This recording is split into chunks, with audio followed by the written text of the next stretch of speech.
রোজারা করলা বন্ধু হারাইলা ধোকন জনম জনম কি দিও তোমার হবে না মাসুল একবার ভেবে দেখো না তোমার কোথায় ঠিকানা একবার ভেবে দেখো না তোমার কোথায় ঠিকানা এখনো তো আছে সময়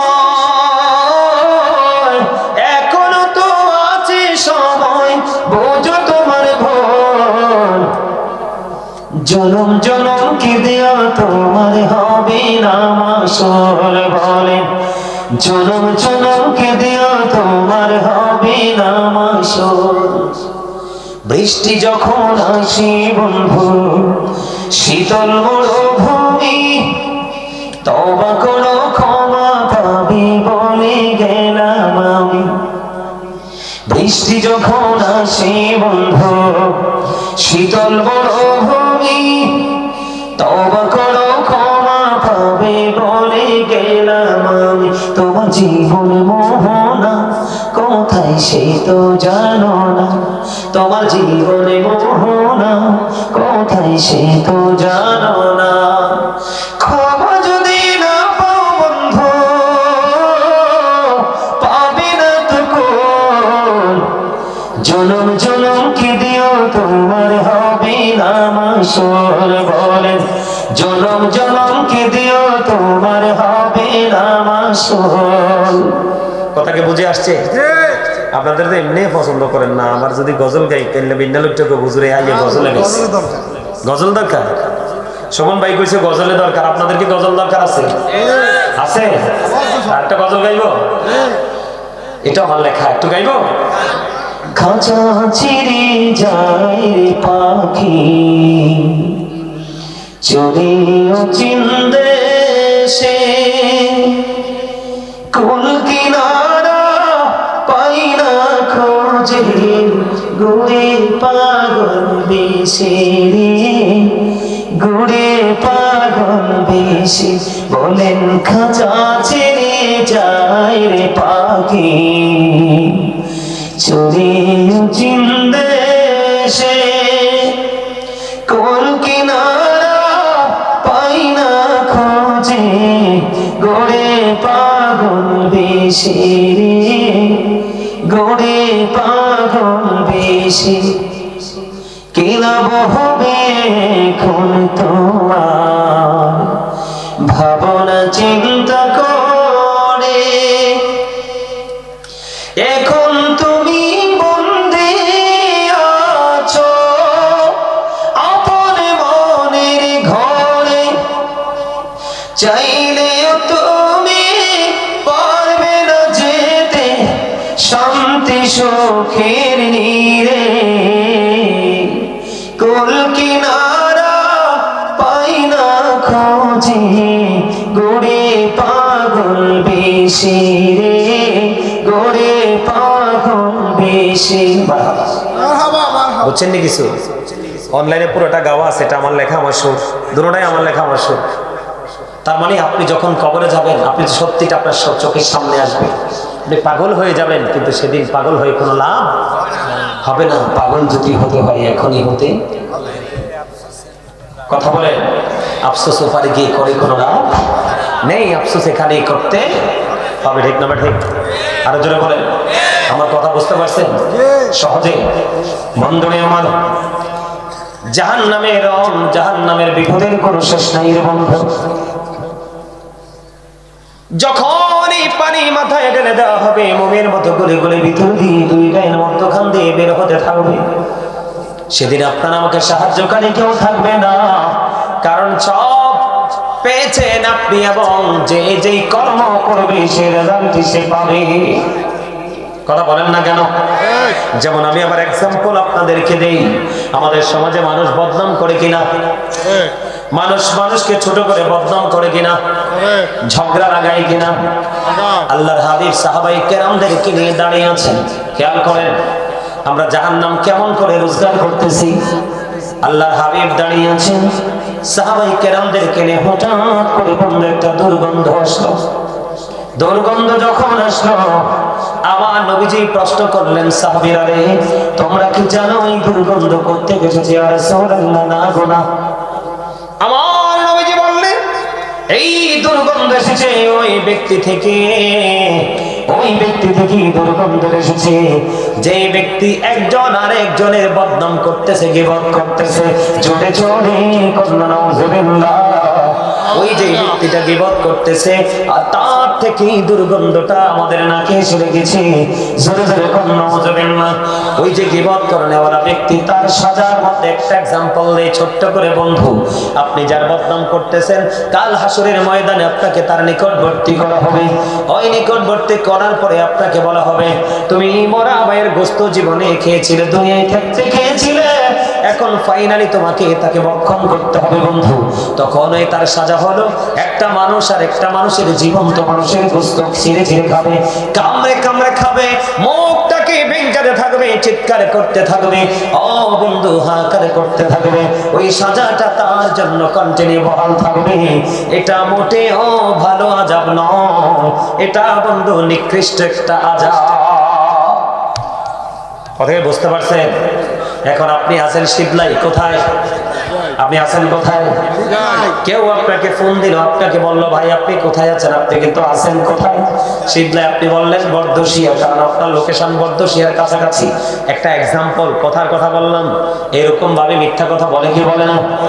আল্লাহ রাসূল বলেছেন, মানুষ আস্তে আস্তে এমন অপরাধ করবে, মাসিক থেকে মাগরিব পর্যন্ত যতটুকু রাস্তা, ততটুকু সমপরিমাণ জায়গা জাহান্নামের দিকে এগিয়ে যাবে।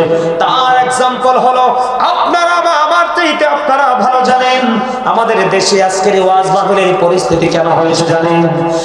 বন্ধু, মানুষ 12 মাস হাসে, চায়ের দোকানে হাসে, বাজারে গেলে হাসি, ঘরেও মানুষ বিভিন্ন বক্তব্য নিয়ে হাসাহাসি করে। ওই হাসি মসজিদ এবং মাহফিল মাদ্রাসার বাইরে থাকার কথা, এখন এই হাসিটাকে নিয়ে এসেছে তামাশায় পরিণত করে মাহফিলের প্যান্ডেলে। আছে না নাই? আমাদের দেশে অনেক বক্তা আছে, অনেক পিসাব আছে, তার আগা গোড়া ঠিক নাই, ইমান আমল ঠিক নাই। আছে না নাই? কাল্পনিক গল্প বানাই বানাই বলে আমাদের মধ্যে এমন মোল্লা আসেনি, আমার কথা কয় না। কিন্তু এই গল্প বাস্তবে আদৌ কি বাস্তবায়ন হবে কিনা কেউ জানে না। এদিক তাকান, হাদিস শরীফের মধ্যে এসেছে, রাসূল বলেছেন, মানুষের মনের ঘরে ধোলা দেওয়ার জন্য কাল্পনিক গল্প বানিয়ে যারা মানুষকে ধোলা দেয়, মানুষকে আনন্দ দেয়, সেও বন্ধু মিথ্যাবাদীদের অন্তর্ভুক্ত। এখন কিছু গর্দভ, কিছু বোকা, কিছু স্টুপিড বলে, না না না, ওই হুজুর মানুষকে বোঝানোর জন্য এক্সাম্পল দিয়েছে। ও বন্ধু, আল্লাহর কোরআন এবং নবীজির হাদিস একটা মানুষের বোঝার জন্য যথেষ্ট। কথা কম না কেন? এখনকার মানুষ এত বোকা না যে আপনি কাল্পনিক গল্প বানিয়ে বলতে হবে, কোরআন হাদিসের রেফারেন্সই বোঝার জন্য যথেষ্ট। প্রত্যেকটা মানুষকে আল্লাহ ওইটা ক্যাচ করার মতো সেই মেন্টালিটি দিয়েছে। বলো হুজুর এতগুলো কথা কেন বললেন?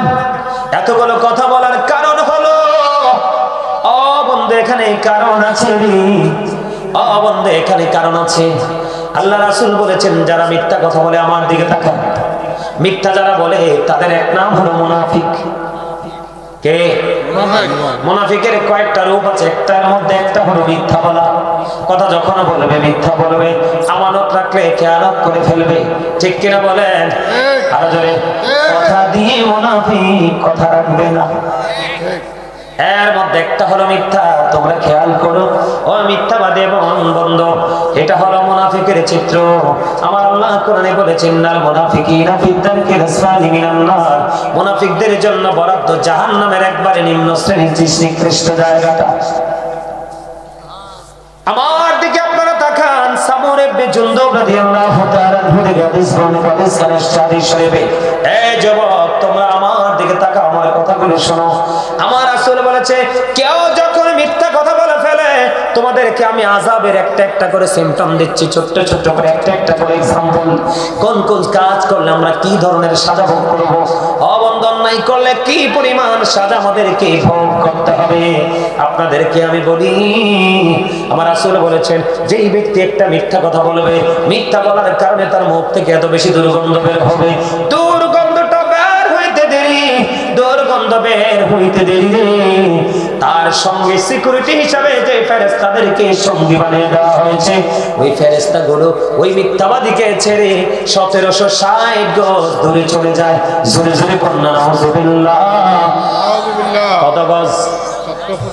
এবার আসেন, এই যে আমি একটু আপনাদেরকে অ্যাক্টিং করে দেখাই, এটাকে হেলান দিছি কিনা? কথা বলেন না কেন? আপনার আমার প্রাণের রাসূল, ও বন্ধু আপনার আমার প্রাণের নবী, আমার নবী যে একদিন সাহাবায়ে কেরামদেরকে প্রশ্ন করলেন, তোমাদের মধ্যে কেউ কি আছো তোমরা স্বপ্ন দেখেছো? না না না নবী, আমাদের মধ্যে কেউ নেই, আমরা স্বপ্ন দেখেছি। এই কথা বলার পরে আবার রাসূল বললেন, আমি স্বপ্ন দেখেছি, তোমাদেরকে স্বপ্নের কথা বলবো। ইয়া রাসূলুল্লাহ বলুন। এর মধ্যে বন্ধু নবীজি বললেন, আমার কাছে দুইজন ফেরেশতা আসলো, আগন্তুক আসলো, এসে আমাকে বললেন চলুন চলুন সফরে যাব। আমার নবী সফরে বের হলো, বের হওয়ার পরে এদিকে তাকান, দেখতে পাইলেন একজন ব্যক্তি এমন এক পরিস্থিতির মধ্যে আছে, তাকে আরেকজন মাথাটার মধ্যে শুধু পাথর মারতেছে।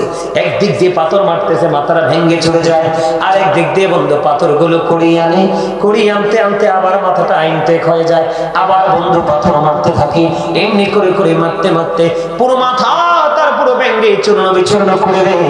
আমি একটু আগে আপনাদেরকে বলেছি, মোমে আগুন লাগলে মনটা করে নিশ্চিন্ন হয়, বরফে পানি লাগলে বন্ধু গরমটা করে একবারে নিশ্চিন্ন হয়। কিন্তু জাহান্নামীদের সাজা কন্টিনিউ চলতে থাকবে, কিন্তু তারা কখনোই নিশ্চিন্ন হবে না, তারা নিশ্চিন্ন হবে না, সাজা ভোগ করতেই থাকবে বন্ধু। এমন পরিস্থিতিতে একটা লোকের মাথা ভেঙে দেওয়া হচ্ছে, পাথরগুলো আবার খুঁজে খুঁজে আনা হচ্ছে, আনার পরে আইনা দেখে আবার মাথাটা কি হয়ে গেছে, আবার মাথাটা পুরো আস্তা হয়ে আছে, আবার তাকে পাথর মারা শুরু হলো, আবার পাথরগুলো ছড়িয়ে ছিটিয়ে পড়লো, এমনি করে করে আযাব চলতেছে। এবার রাসূল প্রশ্ন করলেন ওই সঙ্গী দুজনকে, ওই লোকটাকে, তার সাজা কি? এবার নিজেকে উত্তর দিয়ে দিলেন, ইয়া রাসূলুল্লাহ, ইয়া হাবিবাল্লাহ, নবী গো, ও প্রাণের নবী, এই লোকটার সাজা হলো, এই লোকটা কোরআন তেলাওয়াত শিখার পরে কোরআনকে ভুলে গেছে। তার অপরাধ কি? কোরআন আমাদের দেশে অনেক হাফেজ আছে না নাই? কথা কর না, আসেনি? অনেক হাফেজ আছে, অনেক তেলাওয়াত করেওয়ালা যুবক যুবতী আছে। কোরআনের নিজের ঘরের মধ্যে কোরআনের উপরে ছাদটা পড়ে আছে, ঠিক কিনা বলে? কোরআন খুলে তাকায় না, ধীরে ধীরে কোরআন সে ভুলে গেল। ওই সমস্ত মানুষ এবং ওই ব্যক্তিটার আরেকটা দোষ ছিল, সে রাতের বেলা আল্লাহর ওয়াদার নামাজ না পড়ে ঘুমিয়ে যেত। এই জন্য তার জন্য এই সাজাটা বহাল, মাথা ভেঙে চোরা হচ্ছে, জোড়া লাগতেছে, ভাঙতেছে। জোরে জোরে কন্যা নাউজুবিল্লাহ। এবার আমার নবীজি দেখেন, পরে সেকেন্ড টাইম নবীজি দেখতে পাইলেন একটা লোক হেলান দিয়ে আছে। হেলানরত অবস্থায় দেখার পরে এবার নবীজি প্রশ্ন করলেন, ওই হেলানরত লোকটাকে একদিক দিয়ে বন্ধু, এই দিক দিয়ে তার জিন্দা অবস্থায় তার চামড়াটা এইভাবে তুলে ফেলাচ্ছে, লোহার খাবার চিরুনি দিয়ে বন্ধু তুলে ফেলা হচ্ছে। একদিক দিয়ে চামড়াটা ছেঁড়া হচ্ছে, আরেক দিক দিয়ে জোড়া লাগতেছে, একদিক দিয়ে ছেঁড়া হচ্ছে, আরেক দিক দিয়ে জোড়া লাগতেছে, এমনি করে কন্টিনিউ তার এই আযাবটা চলতেছে। নবীজি প্রশ্ন করলেন, কে গো ওই মানুষটা, কি ছিল তার অপরাধ? এবার আমার রাসূল বললেন, ওই লোকটা হলো মিথ্যাবাদী। ওয়া নাউযুবিল্লাহ বলা না কেন? এই লোকটা কি? মিথ্যাবাদী। মিথ্যাবাদী কারে বলে জানেননি? ওই লোকটা হলো মিথ্যাবাদী। ওই মিথ্যাবাদীর জন্য ভয়ঙ্কর সাজাটা বন্ধ বরাদ্দ দেওয়া আছে। মিথ্যাবাদীর চরিত্রটা কেমন? সকালে ঘুম থেকে উঠেই বন্ধু এই জনের কাছ থেকে এই জনের কাছে মিথ্যা কথা বলে ঝগড়া লাগাইতো, এই ঘর থেকে ওই ঘরে, এই বাড়ি থেকে ওই বাড়ি, এই দোকান থেকে ওই দোকান, এবং কি বর্তমানে সোশ্যাল মিডিয়ার মধ্যে, ফেসবুকের মধ্যে লেখালেখির দ্বারা সংবাদ পাঠক পাঠিত ওই দেশ থেকে প্রবাস পর্যন্ত মিথ্যা ছড়াছড়ি করে, ঠিক কিনা বলে? এই জন্য আমার রাসূল বলে দিয়েছে, বন্ধু রাসূলকে জানানো হয়েছে, এই জন্য তার চামড়াটা এই দিক দিয়ে তোলা হচ্ছে, আরেক দিক দিয়ে জোড়া লাগতেছে, এমনি করে করে তার কন্টিনিউ সাজাটা থাকতেছে। জোরে জোরে কন্যা নাউজুবিল্লাহ। আমার আপনার প্রাণের নবী তিনি দেখতে পাইলেন, বন্ধু আমার দিকে তাকান, আমার নবীজি একটা আরেকটা দৃশ্য দেখতে পাইলেন। রক্তের নদীর মধ্যে একটা লোক সাঁতার কাটে, কি করে? কথা কয় না? রক্তের নদীর মধ্যে একটা লোককে তিনি দেখতে পাইলেন, তিনি সাঁতার কাটে। একটা লোককে যখন সাঁতার কাটতে দেখলেন, আর তিনি সাঁতার কেটে কেটে বন্ধু পাড়ে আসতে চায়, কিন্তু পাড়ে আসতে চাইলেই তাকে পাথর দিয়ে আবার ঘুরিয়ে দেওয়া হয়। এমনি করে করে করে করে অনেক চেষ্টা করার পরেও বন্ধু তিনি কি করতে পারলেন না, রক্তের নদীতে সাঁতার কেটে কেটে পাড়ে আসতে পারলো না। প্রশ্ন করা হলো, এই মানুষটা কে রে, রক্তের নদীতে সাঁতার কাটে, সে কোলে আসতে চায় কিন্তু সে কোলে আসতে পারে না, কেন রে কেন রে? এবার নবীজিকে জানিয়ে দেওয়া হলো, হালাল টাকা ছাড়া দান সৎকাও কবুল হয় না। তাইলে সুদখোর বিপদে আসেনি দাদা ভাই, কথা কয় না কেন? আরে সুদখোর বিপদে আসেনি, আমি আছি কোথায়? রক্তের নদীতে। কোন নদীতে? এবার ওই সারা জীবনে সুদের টাকা কামাই করছে, ওই টাকা দিয়ে বাজার করছে, রান্না হয়েছে, ওই টাকা খাইছি, ওই টাকা খাওয়ার কারণে, গোস্ত মাছ খাওয়ার কারণে শরীরের মধ্যে রক্ত হয়েছে কি হয়েছে না? আরে এরকম না। এই জন্য আমার আল্লাহ সারা জীবন তুমি কয়টা টাকার মালিক হইলা, হওয়ার পরে শোধ খাইতে খাইতে রক্তের গরিব লোকেদের গরিব রক্ত সব চষে নিয়েছো। বন্ধু, গরিব যিনি সুদ দিতেও চিন্তায় টেনশনে সাফার করতে করতে লাকড়ি হয়ে গেছে, আর যেইটা সুদ খায় খাইতে খাইতে এটা বন্ধু হেলদি হয়ে গেছে, কথা কয় না কেন? মোটা হয়ে গেছে। এটা আমার কথা নয়, আপনার আমার প্রাণের রাসূল যখন গেলেন মেরাজে, মেরাজে যাওয়ার পরে তিনি জাহান্নামের দিকে নজর দিলেন, নজর দিয়ে চাইয়ে দেখলেন এক একটা মানুষের পেট এক একটা ঘরের মতো বড় বড়। জিবরাইলকে প্রশ্ন করলেন, ভাই জিবরাইল, এরা কারা রে? এবার জিবরাইল বললেন, ইয়া রাসূলুল্লাহ, এরা হলো দুনিয়ার সুদখোর।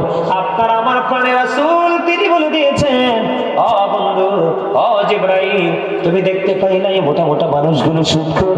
আমি নবী নজর দিয়ে চাইয়া দেখলাম এদের পেটের মধ্যে সাপ আর বিচ্ছু দেখা যায়। ওখানে আউযুবিল্লাহ কানা গিল্লাই, আরো জোরে। সাপের কাজ কি কামড় দেওয়া কিনা? কথা কয় না? এটা সাজা না? যে ব্যক্তি সুদের মাধ্যমে 1 টাকা উপার্জন করলো, সে যেন তার গর্ভধারিণী মায়ের সাথে 36 বার জিনা করলো। অত আসতে নাউজুবিল্লাহ, আরো যারা কোন নাউজুবিল্লাহ। মসজিদে পড়লে আজান সবার আগে যায়, নামাজ শেষে বাইরে এসে সুদের টাকা খায়। ঠিক আছে, শুরু আসতে কেন? মসজিদে পড়লে আজান সবার আগে যায়, নামাজ শেষে বাইরে এসে সুদের টাকা খায়। নামাজ হইল না রে তোর, নামাজের লইলি না খবর। অমনে ধরলি নামাজ, পড়লি নামাজ সারা জীবন ভর। অমনে ধরলি নামাজ, পড়লি নামাজ সারা জীবন ভর, তোমার নামাজ হইল না রে তোর, নামাজের লইলি না খবর। কথা কেন কেন? নামাজের ভিতরে তোমায় মশাই কামড় দিলে, মশা তুমি আগে মারো, রুকু সিজদা ফেলে। কথা কয় না কেন? আরো জোরে কোন? তাহলে সুদ যিনি খায়, সুদ যিনি দেয়, সুদের সাক্ষী যিনি হয়, সুদের ইসলাম যিনি লেখে, সুদের টাকা যিনি কালেকশন করে, সবারই সমান অপরাধ। তাহলে বন্ধু, সুদখোরের পেট ভর্তি থাকবে সাপ, এটা আযাব কিনা? সুদখোর থাকবে রক্তের নদীতে, আযাব কিনা? এবার আসলে আমাদের সমাজের মধ্যে বন্ধু অন্যায় করে কে কোন কাজ করে কোন ধরনের সাজা পাবে, এটা একটু বলে নেওয়া, জানে না আপনাদের দরকার কিনা বলায়? আল্লাহ রাসূল তিনি দেখতে পাইলেন আগুনের একটা চুলা দেখা যায়, ওই চুলার মধ্যে তিনি নজর দিয়ে চাইয়ে দেখলেন উলঙ্গ নারী পুরুষ দেখা যায়। আবার রাসূল তার সঙ্গীদেরকে প্রশ্ন করলেন, ওই যে উলঙ্গ মানুষটা দেখা যায়, ওই মানুষটা কে রে, কে রে? এবার রাসূলকে জানিয়ে দিলেন, ইয়া রাসূলুল্লাহ, ইয়া হাবিবাল্লাহ, নবী গো, ওই চুলার মধ্যে যে উলঙ্গ নারী পুরুষকে আপনি দেখতে পাইলেন আগুনের মধ্যে পড়তেছে আর চিৎকার করতেছে, ওরা হলো দুনিয়ার জিনা করনে ওয়ালা। আরে দেখুন না, নাউজুবিল্লাহ। আমার রাসূল বলেছে এরা হলো দুনিয়ার ব্যভিচার করনে ওয়ালা। আমাদের সমাজে ব্যভিচার করার লোক আছে না নাই? আরো জোরে বলেন, আছে না নাই? ব্যভিচার করার লোক আছে রে, ব্যভিচার করার লোক আছে রে। ও বন্ধু, যারা অবৈধভাবে ব্যভিচার করে এরাই শুধু সাজার অন্তর্ভুক্ত হবে না। এই প্রসঙ্গটা যেহেতু আসছে, আলোচনা যেহেতু আযাবের, আমি আপনাদেরকে বলে দিই, আমাদের দেশে অনেক স্বামী আছে বন্ধু, ধনী সুন্দরী পাওয়ার কারণে গরিবের মেয়ে ঘরে উঠাইছে বউ বানাইয়া। আছে না নাই? বউকে কাবিন দিয়েছেন, মোহরানা দিয়েছেন, কিন্তু লিখিত ভাবে। কিন্তু আপনার সামর্থ্য থাকার পরে আপনি বউকে কাবিন দেন নাই, মোহরানার টাকা দেন নাই। না দিদি দিদি দিদি দিদি একদিন আপনার মরণ হয়ে গেল। কি হয়ে গেল? একদিন আপনার মরণ হয়ে গেল বন্ধু। মরণ যখন হয়ে যাবে রে, আপনি বউকে মোহরানা দেওয়ার না দেওয়ার কারণে রাসূল বলে দিয়েছে ওই স্বামীকেও জিনাকারীদের অন্তর্ভুক্ত করে জাহান্নামে ঢোকানো হবে।